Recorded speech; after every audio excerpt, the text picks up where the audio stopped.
मैं आया हूँ लेकर आज सॉल्युबिलिटी, जिसमें हम बताएंगे सॉल्यूट सॉल्वेंट में घुलता है कैसे।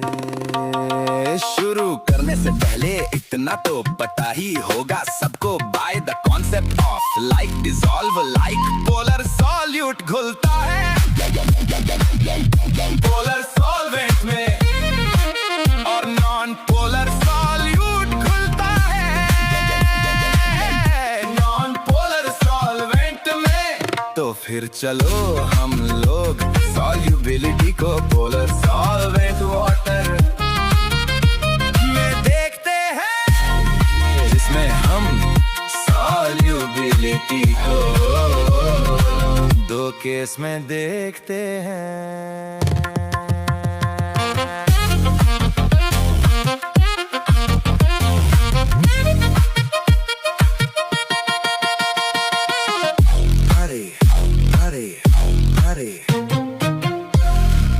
तो मेरे प्यारे बच्चों, केस ए को झूमकर पढ़ने से पहले थोड़ा हम उसे समझ लेते हैं। ठीक है, केस ए है क्या? केस ए क्या है? तो किसी प्योर सॉलिड या प्योर लिक्विड AB का वाटर में हम डिसोल्यूशन देखना चाहते हैं कि वो सॉल्युबल कब होगा, कितना होगा। तो हमारा केस क्या है? Solubility of solid liquid, solid या liquid solute AB into the water. तो इसके लिए मान लेते हैं कि AB प्योर सॉलिड या प्योर लिक्विड कोई भी हो सकता है। अब इसको अगर हम पानी में डिसॉल्व करते हैं तो जितना ये पानी में घुल सकता है according to their polar nature, ठीक है, उतना घुला और कुछ नहीं घुला। तो मान लेते हैं T इक्वल टू 0 पे स्टार्टिंग में C मोल पर लीटर था प्योर सॉलिड या प्योर लिक्विड, और ये 0 था, और आफ्टर इक्विलिब्रियम, ठीक है, एट इक्विलिब्रियम जो है S मोल पर लीटर, C में से S मोल पर लीटर घुल गया सॉलिड। घुलकर ये भी कितना, तो 1 है तो 1s और ये 1s, तो S मोल पर लीटर दोनों आयन बन जाते हैं। ठीक है, तो इसमें जो S है वो इस सॉलिड की क्या कहलाती है? सॉल्युबिलिटी। ठीक है, इन मोल पर लीटर। सॉल्युबिलिटी यहां पे हमेशा मोल पर लीटर में होगी। ये चीज आप लोग आयनिक इक्विलिब्रियम के लास्ट में KSP में पढ़े होंगे। हमने कहा था स्टार्टिंग में कि इक्विलिब्रियम आपका अच्छे से रिवाइज्ड होना चाहिए, सॉल्यूशन में बहुत यूजफुल होता है कॉन्सेप्ट को समझने के लिए। ठीक है, तो जरा गौर से देखिए कि जब हम इस किसी भी प्योर सॉलिड या लिक्विड को जब पानी में घोलते हैं तो S मोल पर लीटर जो घुला, तो इक्विलिब्रियम पे जब हम इसका Kc लिखते हैं, यहां Kc को ही KSP बोलते हैं। ठीक है, तो KSP इक्वल टू क्या होगा? तो आप इक्विलिब्रियम पे जब एक्सप्रेशन लिखते हैं तो क्या लिखते हैं कि Kc equal to concentration of this के पावर इसका कोफिशिएंट S के पावर 1 इंटू S के पावर 1, तो क्या हो गया? KSP equal to S square, यानी S equal to under root KSP। थोड़ा और गौर से सोचिए तो यहाँ पे, अच्छा एक चीज और कि ये प्योर सॉलिड है और ये प्योर लिक्विड है। आपको मालूम है कि एक्सप्रेशन में कभी भी ये नीचे नहीं आएगा, हमेशा इधर के ही टर्म आएंगे। इधर मतलब या तो S होगा, बहुत 2 और 3 हुआ तो 2S 3S, मतलब S ही होगा। तो जब भी एक्सप्रेशन लिखेंगे तो KSP इक्वल टू S, यानी S equal to under root या क्यूब रूट या समथिंग जो भी। तो जो सॉल्युबिलिटी है वो सिर्फ और सिर्फ KSP का ही फंक्शन हुआ, यानी KSP पे ही डिपेंड किया और कोई चीज किसी भी फैक्टर पे नहीं।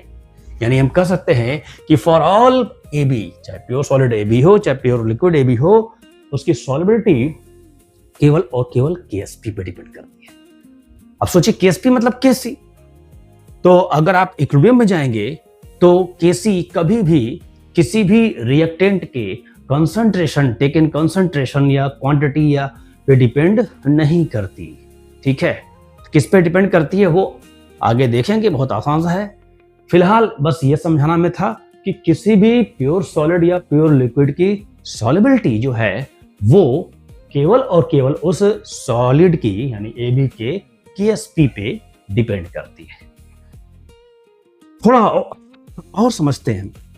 तो जैसे कि मान लीजिए कि कोई सॉलिड है, सी मोल पर लीटर लिए हैं, पानी में घोले, ठीक है।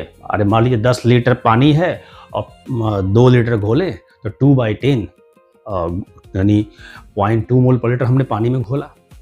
पानी में हमने घोला, लेकिन ये पानी में कितना घुलेगा वो फिक्स है, वो इसके केएसपी के अकॉर्डिंग, यानी इसका केएसपी जितना भी होगा उतना ही घुलेगा, चाहे ये सी जितना भी ले ले, इसकी क्वांटिटी जितना भी ले ले, एस मोल पर लीटर इसमें घुलना फिक्स है एट कांस्टेंट टेम्परेचर। सब कुछ टेम्परेचर कांस्टेंट पे ले रहे हैं, ठीक है, सारा कुछ कांस्टेंट टेम्परेचर पे डिस्कस कर रहे हैं, ठीक है, क्योंकि टेम्परेचर बदलने से ये बदलता है केएसपी, और जब केएसपी बदलेगा तो एस बदलेगा, वो भी आगे देख लेंगे।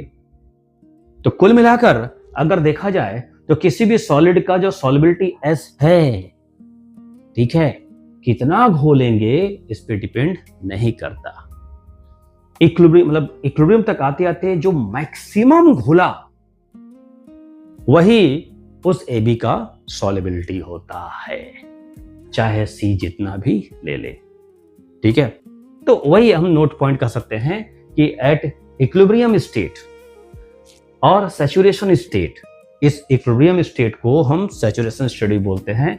एट इक्विलिब्रियम स्टेट और saturation state the salt AB is maximum soluble is S मोल पर लीटर एट कांस्टेंट टेम्परेचर। यानी कितना भी, यानी अगर हम पानी में चीनी घोल रहे हैं तो घुलते घुलते घुलते एक समय ऐसा आएगा कि मैक्सिमम घुल जाएगा। उसके बाद अगर हम जितना ज्यादा चीनी घोलेंगे वो घुलेगा नहीं, जब इधर से डालेंगे इधर से घुलेगा तो नीचे से उतना ही छोड़ देगा, तो ऊपर से घुला और नीचे से छोड़ा, तो इसी प्रोसेस को क्रिस्टलाइजेशन बोलते हैं। यानी इक्विलिब्रियम स्टेट आ जाने के बाद अब अगर हम एक्स्ट्रा सॉलिड घोलेंगे तो this process is called crystallization which always takes place at equilibrium state. यानी हम कह सकते हैं at this state crystallization of salt AB takes place when AB is further dissolved after saturation state।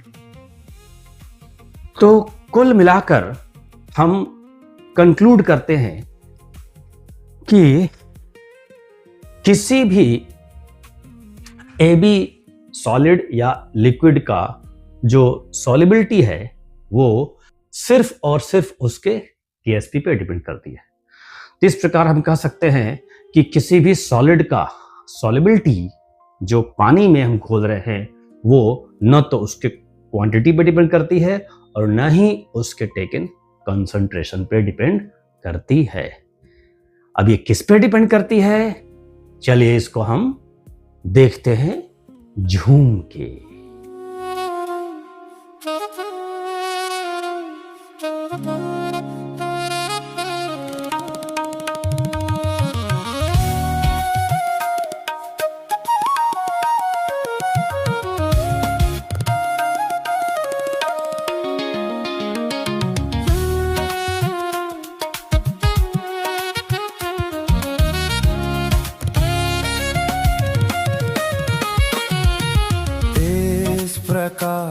हम कह सकते हैं कि किसी प्योर सॉलिड और लिक्विड की सॉल्युबिलिटी AB के क्वांटिटी या फिर उसके कॉन्सेंट्रेशन पे डिपेंड नहीं करती, तो फिर किस पे डिपेंड करती है।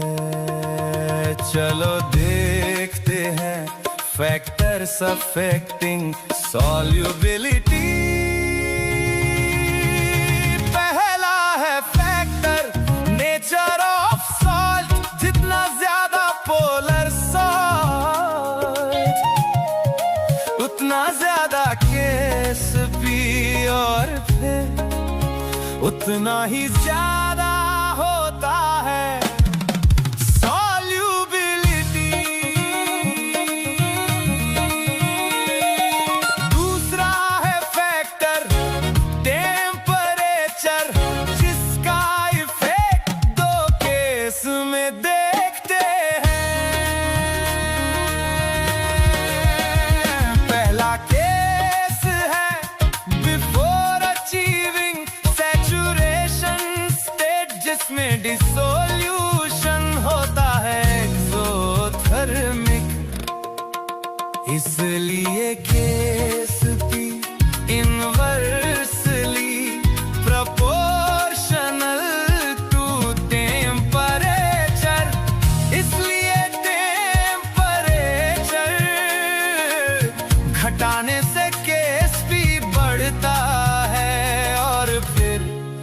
सॉल्युबिलिटी बढ़ता है।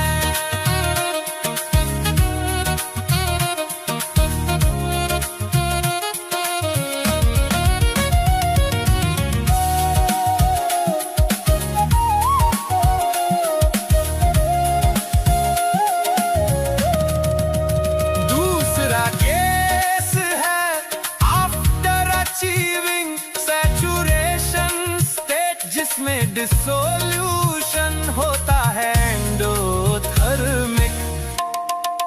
इसलिए Ksp directly proportional to temperature. इसलिए टेम्परेचर बढ़ाने से केस भी बढ़ता है और फिर सॉल्युबिलिटी बढ़ता है। अब देखेंगे दूसरा केस अगले वीडियो में, जिसमें हम देखेंगे गैस की सॉल्युबिलिटी किसी पोलर लिक्विड सॉल्वेंट में।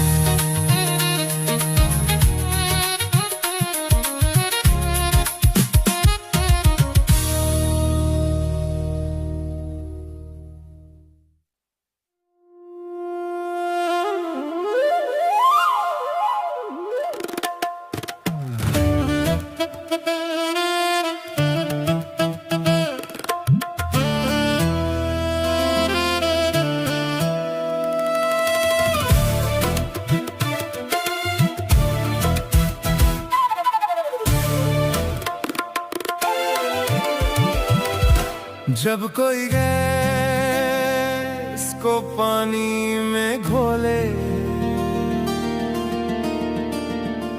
घुल जाए कब, जब प्रेशर लगाए। कितना घुलेगा गैस पानी में, जितना हम प्रेशर लगाए। यहाँ पे X है गैस की सोल्यूबिलिटी, जो गैस का है मोल फ्रैक्शन, और H है हेनरी कांस्टेंट।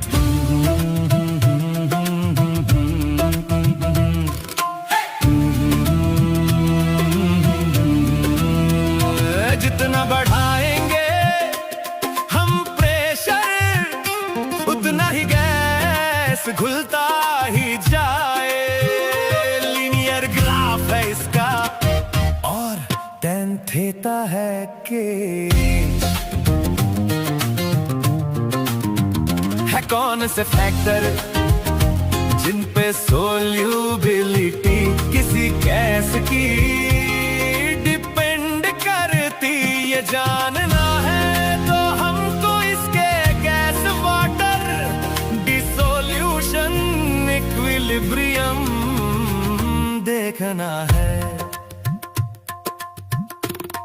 ये डिसोल्यूशन तो है एक्सोथर्मिक, और जिसका केसी KH का उल्टा जो गैस होगा बहुत ही पोलर, उसी का केसी भी ज्यादा आए, यानी कि KH कम हो जाए। तो प्यारे बच्चों, थोड़ा रुक कर समझ लेते हैं, फिर झूम के पढ़ते हैं। समझने वाली बात यह है कि जैसा कि हमने अभी अभी इसमें ये कहा कि अगर किसी गैस को वाटर में पोलर सॉल्वेंट में डिसॉल्व करना है, घोलना है, तो एक तो सबसे पहला कि उस पर हमें प्रेशर लगाना होगा। ये पिस्टन है और यहाँ पे गैस है और ये वाटर है। हम चाहते हैं कि ये गैस वाटर में ज़्यादा से ज़्यादा घुले, तो हमें उतना ही ज़्यादा प्रेशर लगाना होगा। हेनरी ने यही कहा था। तो हेनरी के according PA proportional to XA, जहाँ XA क्या था, XA क्या है, तो सॉल्युबिलिटी ऑफ गैस ए, लेकिन मोल फ्रैक्शन के टर्म में है। यानी ये जो एक्स ए है ये ए का मोल फ्रैक्शन है। जितना ज़्यादा हम गैस का प्रेशर बढ़ाएंगे उतना ज़्यादा इसमें मोल फ्रैक्शन बढ़ेगा, यानी गैस की सॉल्युबिलिटी ज़्यादा होगी। तो उस हिसाब से पी एच इक्वल टू के एच इंटू एक्स ए। अब यहाँ जो के एच है, हेनरी ने ये जो कांस्टेंट दिया, ये हर गैस का अपना कैरेक्टरिस्टिक कांस्टेंट है, यानी अलग अलग गैस का अपना अलग अलग वैल्यू होगा। यानी के एच ए जो हेनरी कांस्टेंट है ये एक प्रकार का कैरेक्टरिस्टिक कांस्टेंट है। इसको अगर हमें थोड़ा सा देखना है तो हम एक कांस्टेंट प्रेशर कांस्टेंट कर लिए और अलग अलग गैस रखते हैं तो प्रेशर कांस्टेंट है। अब गैस अलग अलग रख रहे हैं तो जरा सोचिए, ये कांस्टेंट है तो के एच एक्स ए के इनवर्सली हुआ कि नहीं? ठीक है, यानी के एच प्रोपोर्शनल टू 1/एक्स ए हुआ कि नहीं? मतलब कांस्टेंट प्रेशर पे जिस गैस का के एच ज्यादा होगा, के एच एक वैल्यू है, बस हेनरी के हिसाब से एक वैल्यू है, ठीक है, तो हर गैस का अपना एक फिक्स वैल्यू है। तो जिस गैस का के एच वैल्यू ज्यादा होगा यानी वो गैस पानी में कम घुलेगा, उसका मोल फ्रैक्शन कम होगा। तो किसी गैस का ये जो कैरेक्टरिस्टिक वैल्यू के एच ये देखना है तो हम प्रेशर को कांस्टेंट करके समझ गए कि भाई ये जो एक के एच नाम का प्राणी है ना, वो उस गैस के सॉल्युबिलिटी का उल्टा होता है, सॉल्युबिलिटी के इनवर्सली होता है। गैस जितना ज्यादा सॉल्युबल होगा मतलब उसका के एच जो है उतना ही कम होगा। तो अब एक तरह से गैस का के एच सॉल्युबिलिटी के इनवर्सली अटैच हो गया। अब ये माइंड में सेट हो गया। अब इसी गैस को जब पानी में घोलते हैं तो इसका एक इक्विलिब्रियम वाला भी व्यू है कि हम जब गैस को पानी में H2O प्योर लिक्विड में डिजोल्व करते हैं तो जितना घुलेगा पानी में वो एक्वस पार्ट होगा, गैस का एक्वस पार्ट होगा। और पानी में घुलना जो है कि वो हमेशा एक्सोथर्मिक होता है, ठीक है। तो डेल्टा एच निगेटिव, कोई भी चीज अगर घुलता है तो वो एक्सोथर्मिक ही होता है। जितना ज्यादा एक्सोथर्मिक यानी वो ज्यादा घुला, कम एक्सोथर्मिक कम घुलेगा। मतलब गैस अगर थोड़ा भी घुल रहा है तो वो एक्सोथर्मिक है। तो ये प्रोसेस एक्सोथर्मिक है। अब जरा सोचिए कि अगर गैस पानी में ज्यादा घुल रहा है, यानी कि अगर गैस पानी में ज्यादा घुल रहा है मतलब वो ज्यादा फॉरवर्ड गोइंग होगा, यानी इस इक्विलिब्रियम का केसी क्या होगा? ज्यादा होगा। और अगर गैस पानी में ज्यादा घुला तो कैरेक्टर के हिसाब से के एच क्या हुआ? कम। तो केसी के एच के इनवर्सली हुआ कि नहीं? यानी since Kc is responsible for solubility, यहाँ पे केसी सॉल्युबिलिटी के जिम्मेदार है, रिस्पॉन्सिबल है, व्हाइल के H of A gas is opposite, उसका अपोजिट होता है। इसलिए हम कह सकते हैं के एस प्रोपोर्शनल टू 1/के एच। जो आप झूम के पढ़ रहे थे उसका थोड़ा सा रियल एक्सप्लेनेशन हमें ये बताना था, तो थोड़ा सा एक्सटेंड कर देते हैं। जब इतना कर लिए तो जरा देखिए कि अगर गैस मोर पोलर है तो सोचिए वो पानी में ज्यादा घुलेगा, यानी मोर फॉरवर्ड गोइंग होगा, यानी उसका केसी क्या होगा? ज्यादा होगा। और केसी ज्यादा तो के एच कम। तो हम कह सकते हैं ना कि मोर पोलर गैस। अच्छा एक बात और, जो गैस जितना ज्यादा पोलर होता है ना, तो गैसेस के चैप्टर में पढ़े होंगे कि उसका वॉन डेर वाल्स कांस्टेंट जो ए की वैल्यू होती है, जो ए है, वॉन डेर वाल्स कांस्टेंट दो होता है, एक स्मॉल ए और स्मॉल बी। तो स्मॉल ए की वैल्यू जो है ज्यादा होती है, जितना पोलर गैस उतना ज्यादा ए। तो मोर पोलर गैस या more van der Waals constant A for the gas, this implies more in forward direction, वो उतना ज्यादा फॉरवर्ड जाएगा। दिस इंप्लाइज मोर केसी, इसका मतलब ज्यादा केसी यानी मोर सॉल्युबिलिटी, ठीक है। More solubility it means lesser the KH of the gas, ठीक है। अच्छा एक दूसरा बात भी कर लेते हैं, सिंस एक्सोथर्मिक है तो इक्विलिब्रियम के कॉन्सेप्ट के हिसाब से टेम्परेचर केसी का क्या होगा? इनवर्सली होगा, ठीक है। तो अगर अच्छा देखिए एक चीज और, कि टेम्परेचर केसी के इनवर्सली है और केसी के इनवर्सली के एच भी है, यानी केसी इनवर्सली प्रोपोर्शनल टू 1/के एच। तो जरा सोचिए के एच और टेम्परेचर आपस में डायरेक्टली हुआ कि नहीं? तो ये भी एक हमें रिलेशन मिल गया। तो अगर हम पूरा कंक्लूड कर दें, इस बात को पूरा कंक्लूड कर दें, तो कह सकते हैं कि polarity of the gas proportional to van der Waals constant A. जितना ज्यादा पोलर उतना ज्यादा वैन डर वाल्स कांस्टेंट होगा, उतना ज्यादा सॉल्युबिलिटी होगा, proportional to solubility of gas. और proportional to pressure of the gas, जितना ज्यादा गैस का प्रेशर होगा यानी उतना वो घुलेगा। ठीक है। Proportional to 1 by temperature of the gas, temperature के इनवर्सली होगा। ठीक है, जितना कम टेम्परेचर उतना ज्यादा घुलेगा। And proportional to 1 by kH of the gas, gas का kH जितना कम होगा उतना ज्यादा घुलेगा। यानी सॉल्युबिलिटी जितने भी फैक्टर्स हैं उससे हम अटैच कर दिए। ठीक है, तो मेरे ख्याल से आप बात को थोड़ा और क्लियर समझ गए होंगे। और जब आप समझ गए तो फिर पढ़िए झूमकर आगे।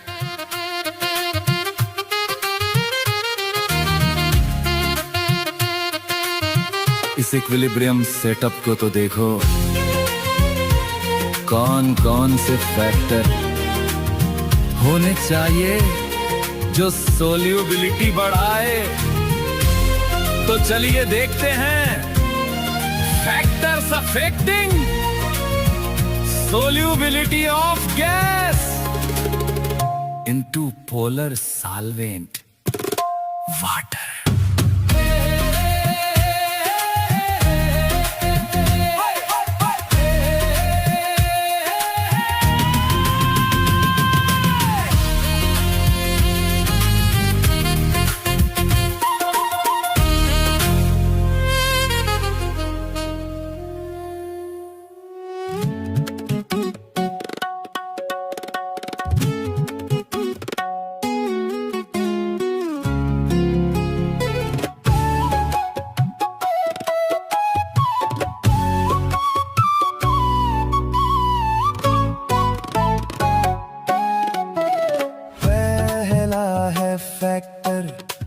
नेचर ऑफ गैस, चूंकि मोर पोलर गैस की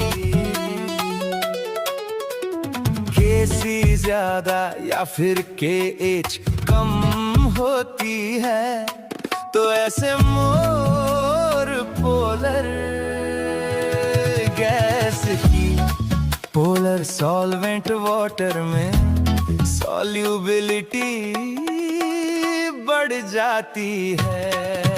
अब दूसरा है फैक्टर टेम्परेचर, चूंकि dissolution of gas into polar solvent होता है एक्सोथर्मिक, इसलिए टेम्परेचर Kc के इनवर्सली होता है। इसलिए टेम्परेचर के घटते ही Kc बढ़ जाता है, और Kc के बढ़ने से सॉल्युबिलिटी गैस का पानी में बढ़ जाता है। चलो अब कॉन्क्लूड करता हूँ सॉल्युबिलिटी ऑफ गैस को, जो कि प्रोपोर्शनल है प्रेशर और पोलैरिटी ऑफ गैस के, और इनवर्सली है KH ऑफ गैस के और उसके टेम्परेचर के।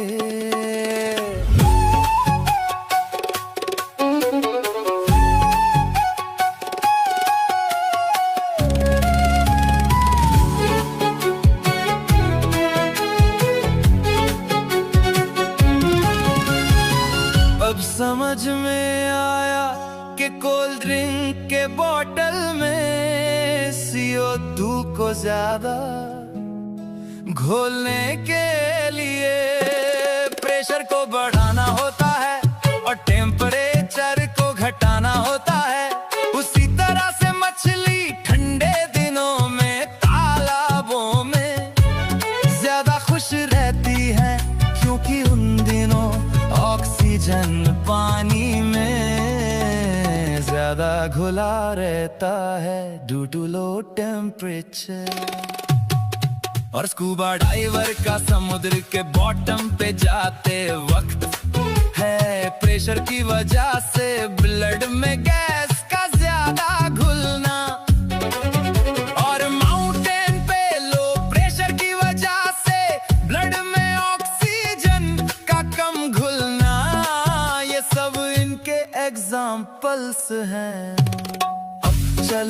बच्चों, इन पे बेस्ड कुछ क्वेश्चंस हैं। पॉज करके पहले अटेम्प्ट करके ही तब सॉल्यूशन देखना।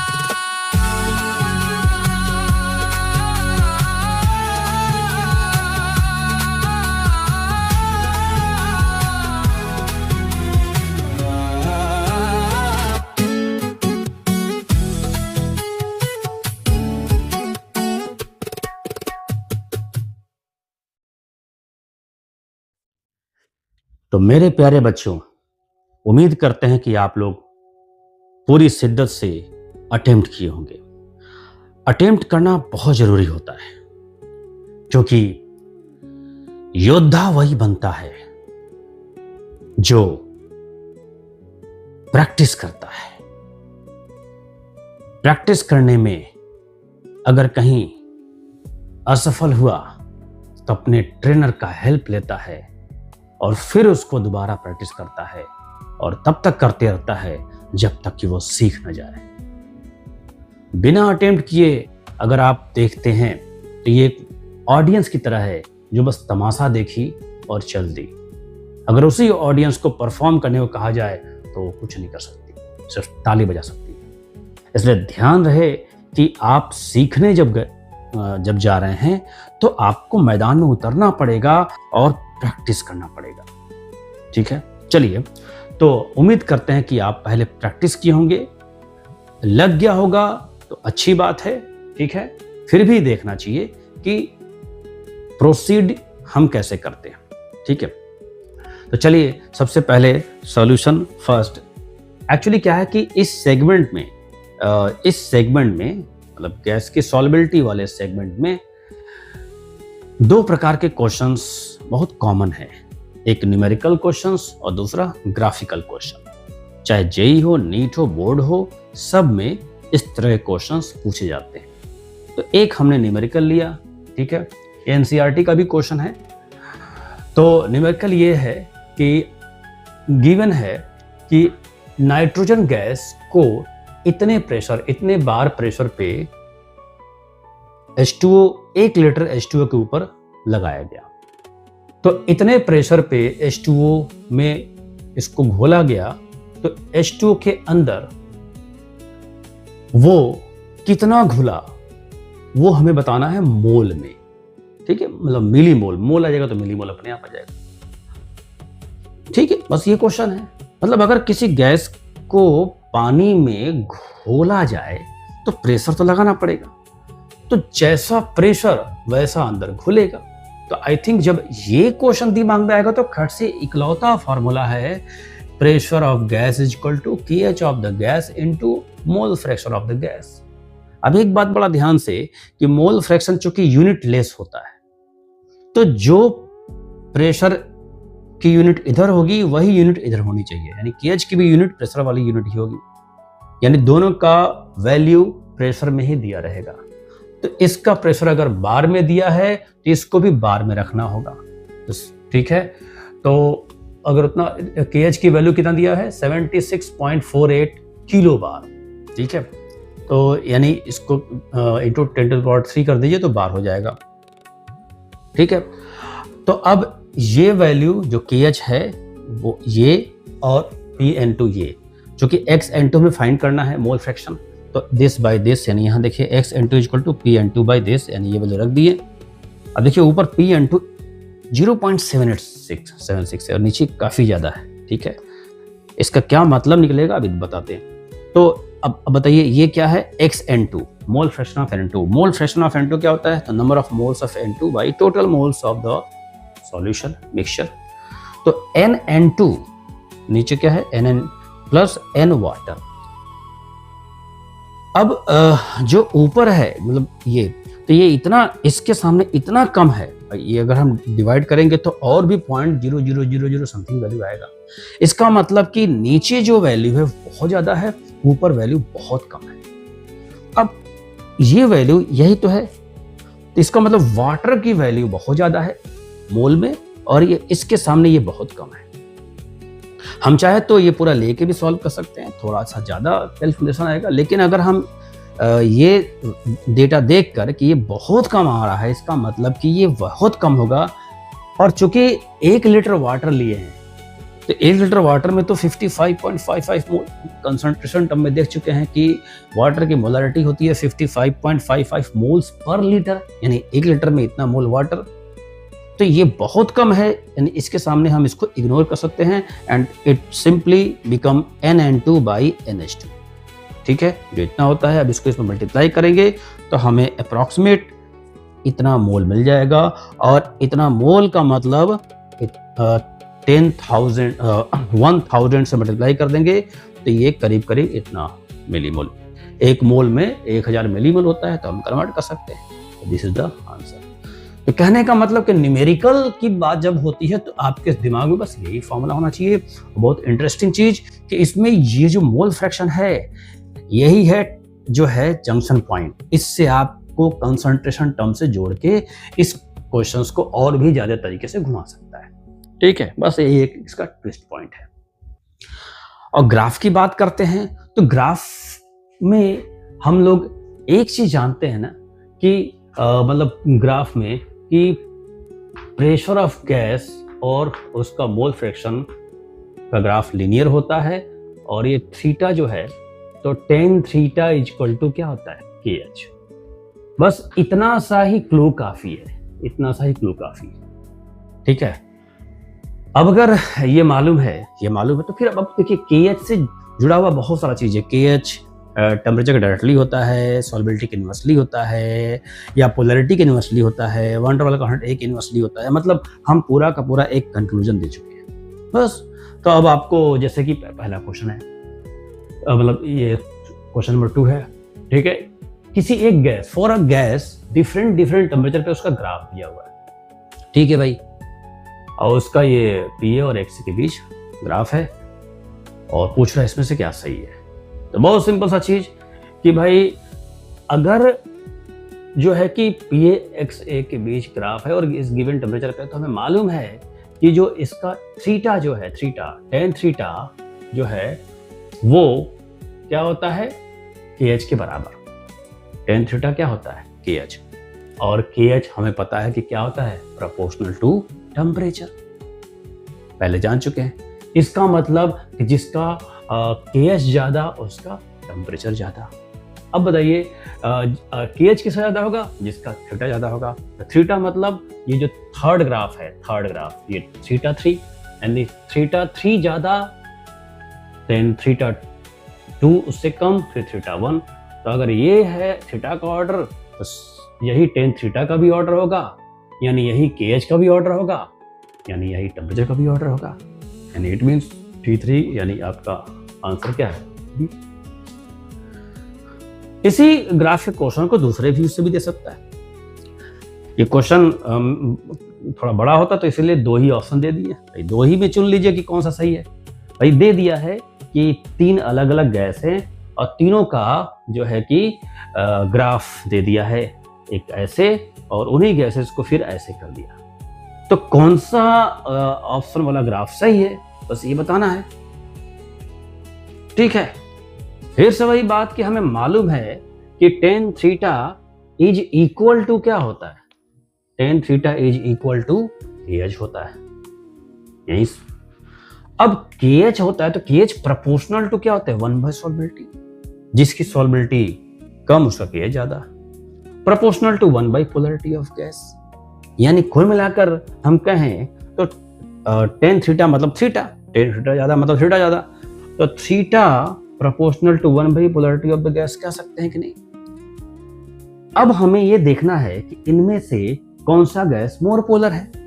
जिस गैस का पोलैरिटी ज्यादा होगा उसका थीटा कम होना चाहिए, वही वाला ग्राफ सही होगा। अब फिर यहां आ गया कि ये मोर पोलर कौन होगा, केमिकल बॉन्डिंग। हमने कहा था ना कि चैप्टर को अच्छे समझने के लिए, वो सॉल्यूशन चैप्टर को अच्छे समझने के लिए 3 चैप्टर का बेसिक आइडिया होना जरूरी है। एक तो मोल कॉन्सेप्ट, दूसरा इक्विलिब्रियम और तीसरा केमिकल बॉन्डिंग। फिर इस चैप्टर को किसी भी लेवल तक आप समझ सकते हैं। तो केमिकल बॉन्डिंग के पॉइंट ऑफ व्यू से जब आप जाएंगे तो देखेंगे क्या, अमोनिया जो है उसमें हाइड्रोजन बॉन्ड होता है।